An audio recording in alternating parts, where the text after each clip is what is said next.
to him, congregating at the Serena Hotel and demanding to come to the headquarters. It took skillful persuasion to prevail on the other group not to descend on the party headquarters for confrontation that may have turned very ugly. While we recognize that it is important that we exercise wisdom and patience at the party headquarters, which you know I've done, I've never spoken like this before, we have been forced by this, among other events, to make a painful choice between supporting our president or supporting the deputy president.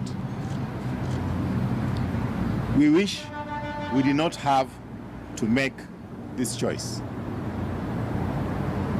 But given the discordance that the DP has brought into the party, we would like to be absolutely clear and make the following announcement following our consultations at the NMC.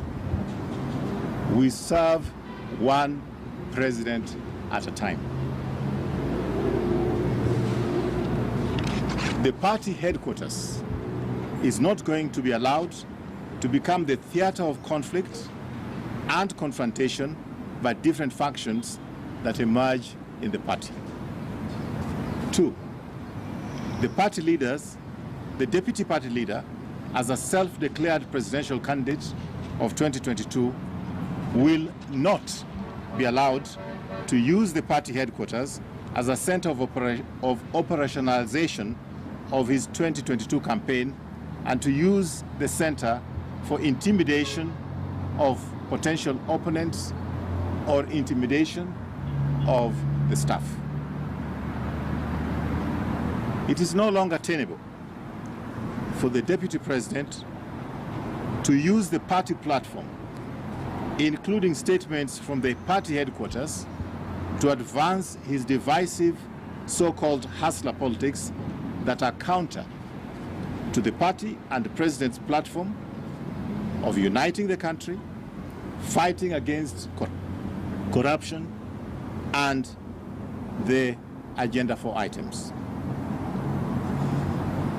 He will no longer be allowed to use the party headquarters to make such statements that are principally for his breakaway faction of the party. It is noteworthy that the party constitution has not given the deputy president or the deputy party leader any specific role of organizing party grassroots elections in collaboration with the MPs he has selected and senators, as emerged from the press conference yesterday addressed by MPs and senators allied to him. The NMC has recommended to the NEC that the DP ceases to be deputy party leader after he opened the so-called Jubilee Asili offices that is reserved for him and his allies until such a time that this development of Jubilee Asili will be discussed at the NEC. And finally, we are committed to uniting this country, even as we seek to build and strengthen this party. And as we have said before, this country is more important than even this party. We pledge our support and loyalty to President Uhuru Kenyatta until the end of his term.